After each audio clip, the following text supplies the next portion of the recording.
ಗೆಳೆಯರೆ, ಭಾರತಕ್ಕೆ ಮೊದಲ ಹಂತದಲ್ಲಿ ಬರಬೇಕಿದ್ದ ರಫೇಲ್ ಯುದ್ಧ ವಿಮಾನಗಳು ಬಂದಿಳಿದಿವೆ. ಅಂಬಾಲಾ ವಾಯುನೆಲೆಗೆ ಬಂದ ರಫೇಲ್ಗಳನ್ನು ನೋಡಿ ಇಡೀ ದೇಶ ಹೆಮ್ಮೆ ಪಟ್ಟಿದೆ.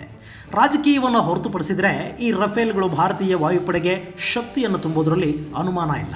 ಆದರೆ ಈ ರಫೇಲ್ ಯುದ್ಧ ವಿಮಾನಗಳು ಭಾರತಕ್ಕೆ ಬರುವಾಗ ಅವುಗಳಿಗೆ ಬೆಂಗಾವಲಾಗಿ ಬಂದ 2 ಸುಖೋಯ್ ಯುದ್ಧ ವಿಮಾನಗಳ ಬಗ್ಗೆ ಈಗ ಚರ್ಚೆ ಶುರುವಾಗಿದೆ. ಅದಕ್ಕೆ ಕಾರಣ ಈ ಸುಖೋಯ್ ಯುದ್ಧ ವಿಮಾನಗಳ ಮೊದಲ ಖರೀದಿ ಒಪ್ಪಂದ ಆಗಿದ್ದು 1996ರಲ್ಲಿ. ಆಗ ಭಾರತದ ಪ್ರಧಾನಿಯಾಗಿದ್ದದ್ದು ಕರ್ನಾಟಕದ ದೇವೇಗೌಡರು. ಹೀಗಾಗಿ ಈ ವಿಚಾರ ಕರ್ನಾಟಕದಲ್ಲಿ ಭಾರಿ ಸದ್ದು ಮಾಡ್ತಾ ಇದೆ. ಹಾಗಾದರೆ ಈ ಸುಖೋಯ್ ಭಾರತದ ವಾಯುಪಡೆಯ ಮಹಾಶಕ್ತಿನ? ರಫೇಲ್ ಬಂದರೂ ಕೂಡ ಸುಖೋಯ್ ತನ್ನ ಅಸ್ತಿತ್ವವನ್ನು ಇನ್ನಷ್ಟು ವರ್ಷಗಳ ಕಾಲ ಉಳಿಸ್ಕೊಳ್ಳುತ್ತಾ? ಹಾಗಾದರೆ ಅದಕ್ಕೇನು ಕಾರಣ ಅನ್ನೋ ವಿಚಾರವನ್ನು ಒಂದ್ಸರಿ ನೋಡ್ಕೊಂಡು ಬರೋಣ ಬನ್ನಿ.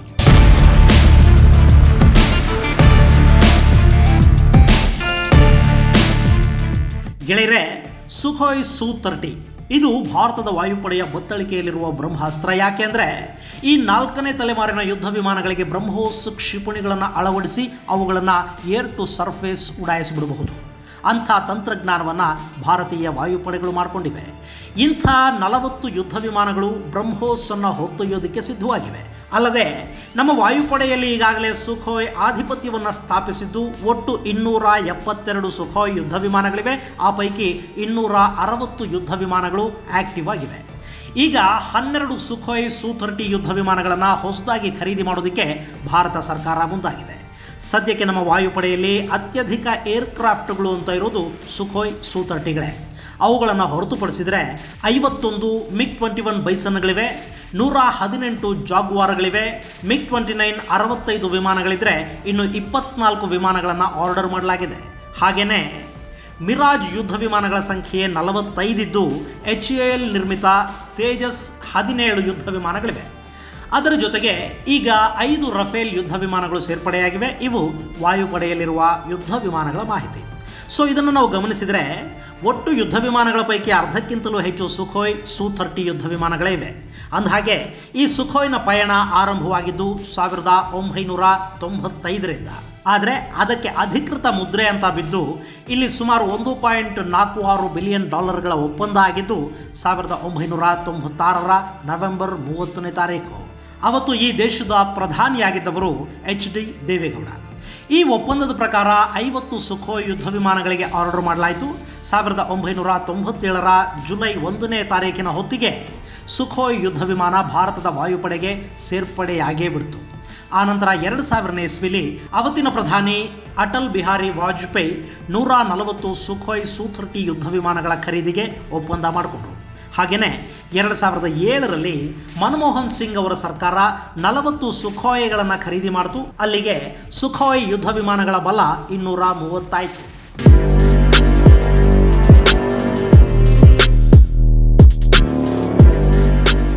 ಈ ಸಂದರ್ಭದಲ್ಲೇ ಸುಖೋಯ್ಗೆ ಪರಮಾಣು ಬಾಂಬ್ಗಳನ್ನು ಹಾಗೂ ಬ್ರಹ್ಮೋಸ್ ಮಿಸೈಲ್ಗಳನ್ನು ಅಳವಡಿಸುವ ಪ್ಲಾನ್ ಸಿದ್ಧವಾಯಿತು. ಆ ಕೆಲಸಕ್ಕಾಗಿ 2010ರಲ್ಲಿ ಮನಮೋಹನ್ ಸಿಂಗ್ ಅವರ ಸರ್ಕಾರ ಮತ್ತೆ 42 ಸುಖೋಯ್ ಯುದ್ಧ ವಿಮಾನಗಳನ್ನು ಖರೀದಿ ಮಾಡುತ್ತೆ. ಆದರೆ 3 ವರ್ಷಗಳ ಹಿಂದೆ ಪ್ರತಿ ಸುಖೋಯ್ ಯುದ್ಧ ವಿಮಾನಕ್ಕೆ $40 ಮಿಲಿಯನ್ ಕೊಟ್ಟು ಖರೀದಿ ಮಾಡಲಾಗಿತ್ತು. ಆದರೆ ಈ ಬಾರಿ ಪ್ರತಿ ಸುಖೋಯ್ ಯುದ್ಧ ವಿಮಾನಕ್ಕೆ ಸರಿಸುಮಾರು $102 ಮಿಲಿಯನ್ ನಂತೆ ಖರೀದಿ ಮಾಡಲಾಯಿತು.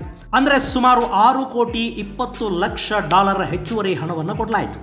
ಹೀಗಾಗಿ 42 ಯುದ್ಧ ವಿಮಾನಗಳನ್ನು ಹಿಂದಿನ ಬೆಲೆಗಿಂತ ಸುಮಾರು $260 ಕೋಟಿ ಹೆಚ್ಚುವರಿ ಹಣಕ್ಕೆ ಖರೀದಿ ಮಾಡಿದರು. ಅವತ್ತಿನ ಭಾರತೀಯ ಕರೆನ್ಸಿಲಿ ಸುಮಾರು 11,900 ಕೋಟಿ ರೂಪಾಯಿ ಹೆಚ್ಚುವರಿ ಹಣವನ್ನು ಕೊಡಲಾಯಿತು. ಅಷ್ಟೊಂದು ಹೆಚ್ಚಿಗೆ ಹಣವನ್ನು ಕೊಟ್ಟು ಭಾರತ ಈ ಯುದ್ಧ ವಿಮಾನಗಳನ್ನು ಯಾಕೆ ಖರೀದಿ ಮಾಡ್ತಿದೆ ಅನ್ನೋ ಗುಟ್ಟನ್ನು ಅವತ್ತಿಗೆ ಸರ್ಕಾರ ಬಿಟ್ಟುಕೊಡಲಿಲ್ಲ. ಆದರೆ ಜಗತ್ತಿನ ಊಹೆ ಸರಿಯಾಗೇ ಇತ್ತು.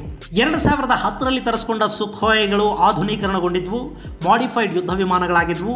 ಅವಕ್ಕೆ ಪರಮಾಣು ದಾಳಿಯ ಸಾಮರ್ಥ್ಯ ಆಯಿತು. ಬ್ರಹ್ಮೋಸ್ ಕ್ಷಿಪಣಿಗಳನ್ನು ಹೊತ್ತೊಯ್ಯಬಲ್ಲ ಏಕೈಕ ಯುದ್ಧ ವಿಮಾನ ಅನ್ನಿಸ್ಕೊಂಡಿತ್ತು ಸುಖೋಯ್ Su-30. ಹೀಗೆ ಒಟ್ಟು 272 ಸುಖೋಯ್ ಯುದ್ಧ ವಿಮಾನಗಳು ನಮ್ಮ ವಾಯುಪಡೆಯನ್ನು ಸೇರಿದ್ವು. 2018ರ ಹೊತ್ತಿಗೆ ಎಲ್ಲ ವಿಮಾನಗಳು ಸರ್ವಸನ್ನದ್ಧಗೊಂಡು ಸಕ್ರಿಯವಾದವು. 2012ರ ಹೊತ್ತಿಗೆ ಅಲ್ಲಿಂದ ತರಿಸಿಕೊಂಡ ಮತ್ತು ಇಲ್ಲೇ ಭಾರತದಲ್ಲೇ ಸಿದ್ಧಗೊಳಿಸಿದ ಎಲ್ಲ ಸುಖೋಯ್ ವಿಮಾನಗಳು ಸರ್ವಸನ್ನದ್ಧಗೊಂಡು ಸಕ್ರಿಯಗೊಂಡವು. ಈ ಸುಖೋಯ್ ಯುದ್ಧ ವಿಮಾನಗಳನ್ನು ನಾಸಿಕಲ್ಲಿರುವ HALನಲ್ಲಿ ನಿರ್ಮಾಣ ಮಾಡ್ತಾರೆ. ಸುಖೋಯ್ಗಳಲ್ಲಿ ಇಲ್ಲಿ ಸಾಕಷ್ಟು ಮಾರ್ಪಾಟುಗಳನ್ನು ಕೂಡ ಮಾಡ್ತಾರೆ. ಅದಕ್ಕೆ ಅಗತ್ಯ ಇರೋ ತಂತ್ರಜ್ಞಾನವನ್ನು, ರಡಾರ್ ಸಿಸ್ಟಮನ್ನು ಇಸ್ರೇಲ್ನಿಂದ ಪಡೆದು ಅಳವಡಿಸಲಾಗಿದೆ. ಒಟ್ಟು ಯುದ್ಧ ವಿಮಾನಗಳ ಪೈಕಿ 7 ಯುದ್ಧ ವಿಮಾನಗಳು ಅಪಘಾತಕ್ಕೆ ಈಡಾಗಿವೆ. ಹೀಗಾಗಿನೇ ಈಗ ಇನ್ನೂ 12 ಯುದ್ಧ ವಿಮಾನಗಳನ್ನು ಮತ್ತೆ ಆರ್ಡರ್ ಮಾಡಿದ್ದಾರೆ.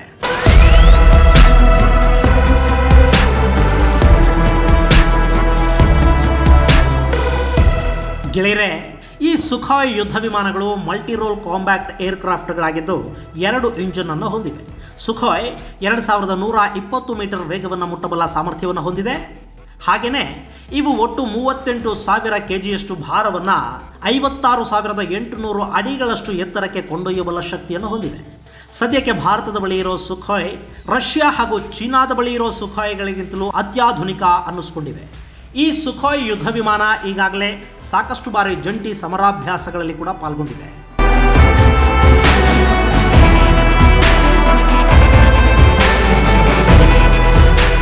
ಬ್ರಿಟನ್ ಜೊತೆ ನಡೆಸಿದ ಸಮರಾಭ್ಯಾಸದಲ್ಲಿ ಭಾರತದ ಸುಖಾಯ್ ಬ್ರಿಟನ್ನ ಯೂರೋ ಟೈಫೋನ್ಗಳಿಗೆ ಸೆಟ್ ಹೊಡೆದಿತ್ತು. ಅದೇ ರೀತಿ ಅಮೆರಿಕಾದೊಂದಿಗಿನ ಸಮರಾಭ್ಯಾಸದಲ್ಲಿ F-15C ಹಾಗೂ F-16 ಯುದ್ಧ ವಿಮಾನಗಳಿಗೆ ಸಡ್ ಹೊಡೆದಿದ್ವು ನಮ್ಮ ಸುಖೋಯ್ಗಳು. ಸೊ ಸುಖೋಯ್ ಭಾರತದ ಬತ್ತಳಿಕೆಯಲ್ಲಿನ ಬ್ರಹ್ಮಾಸ್ತ್ರ ಅನ್ನೋದು ಜಗತ್ತಿಗೆ ಗೊತ್ತಿದೆ.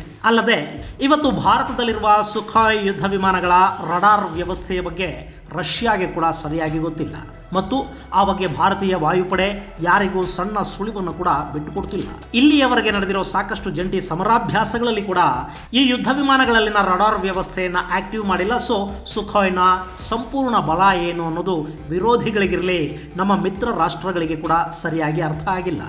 ಹೀಗಾಗಿನೇ ಇವತ್ತಿಗೂ ಭಾರತೀಯ ವಾಯುಪಡೆಯ ನೆಚ್ಚಿನ ಯುದ್ಧ ವಿಮಾನ ಈ ಸುಖೋಯ್ ಆಗಿದೆ. ಹಾಗಂತ ಇದೊಂದರಿಂದಲೇ ಎಲ್ಲ ಕೆಲಸಗಳು ಆಗಿಬಿಡುತ್ತವೆ ಅಂತ ನಾನು ಹೇಳ್ತಿಲ್ಲ. ಕೆಲವೊಂದು ಸಂದರ್ಭಗಳಲ್ಲಿ ಕೆಲವು ಕಾರ್ಯಗಳಿಗೆ ವಿಶೇಷವಾದ ಯುದ್ಧ ವಿಮಾನಗಳನ್ನು ಬಳಸಲಾಗುತ್ತೆ. 2019ರಲ್ಲಿ ಏರ್ ಸ್ಟ್ರೈಕ್ ಮಾಡಿದಾಗ ಸುಖೋಯ್ಗಳಿದ್ದರೂ ಕೂಡ ಮಿರಾಜ್ ಯುದ್ಧ ವಿಮಾನಗಳನ್ನು ಬಳಕೆ ಮಾಡಿಕೊಳ್ಳಾಯಿತು. ಹಾಗೆಯೇ ಈಗಲೂ ರಫೇಲ್ ಬರೋ ಹೊತ್ತಲ್ಲಿ ಹಳೆಯ MiG-29 ಯುದ್ಧ ವಿಮಾನಗಳನ್ನು ಭಾರತ ಖರೀದಿ ಮಾಡ್ತಾ ಇರೋದರ ಹಿಂದೆ ಕೂಡ ಇಂಥದ್ದೇ ತಂತ್ರ ಅಡಗಿದೆ. ಯುದ್ಧ ವಿಮಾನಗಳ ಸಾಮರ್ಥ್ಯ ಏನು ಅನ್ನೋದು ವಾಯುಪಡೆ ಹಾಗೂ ಆ ಯುದ್ಧ ವಿಮಾನಗಳನ್ನು ಬಳಸ್ತಿರೋ ನೌಕಾಪಡೆಗಷ್ಟೇ ಗೊತ್ತು. ಏನೇ ಆದರೂ ಸುಖಾಯ್ ಭಾರತದ ಪಾಲಿಗೆ ಆಪ್ತ ಮಿತ್ರ ಅಂದರೆ ಖಂಡಿತ ತಪ್ಪಾಗೋದಿಲ್ಲ. ಈ ಸುಖಾಯ್ ಭಾರತಕ್ಕೆ ಬಂದಾಗ ಇವತ್ತಿನಷ್ಟೇ ಮೀಡಿಯಾಗಳು, ಸೋಷಿಯಲ್ ಮೀಡಿಯಾಗಳು ಇದ್ದಿದ್ರೆ ಪಾಪ ಆ ಯುದ್ಧ ವಿಮಾನಗಳಿಗೆ ಕೂಡ ರಫೇಲ್ಗೆ ಸಿಕ್ಕಷ್ಟೇ ಮೈಲೇಜ್ ಸಿಗ್ತಾ ಇತ್ತೋ ಏನೋ.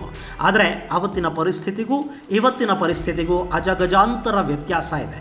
ಅಲ್ಲದೆ ಸುಖಾಯ್ Su-30 MKI ಇವತ್ತಿಗೂ ಕೂಡ 350ರಿಂದ 400 ಕೋಟಿ ರೂಪಾಯಿಗೆ ಸಿಗುವ ಯುದ್ಧ ವಿಮಾನವಾಗಿದೆ. ಗೆಳೆಯರೆ, ಇದು ಸುಖಾಯ್ ಕುರಿತಾದ ಚಿಕ್ಕ ಪರಿಚಯ. ಈ ಸುಖಾಯ್ನ ಭಾರತಕ್ಕೆ ತರೋದಕ್ಕೆ ಮೊಟ್ಟ ಮೊದಲ ಬಾರಿಗೆ ಒಪ್ಪಂದ ಆದಾಗ ಅದಕ್ಕೆ ಸಹಿ ಮಾಡಿದ್ದು ನಮ್ಮ ಕನ್ನಡಿಗ HD ದೇವೇಗೌಡರು ಅನ್ನೋದು ಕೂಡ ನಮಗೆ ಹೆಮ್ಮೆನೇ. ಮುಂದಿನ ವಿಡಿಯೋದಲ್ಲಿ ಮತ್ತೊಂದು ವಿಶೇಷವನ್ನು ನಿಮ್ಮ ಮುಂದಿಡ್ತೀನಿ. ಅಲ್ಲಿವರೆಗೆ ಜೈ ಹಿಂದ್, ಜೈ ಕರ್ನಾಟಕ.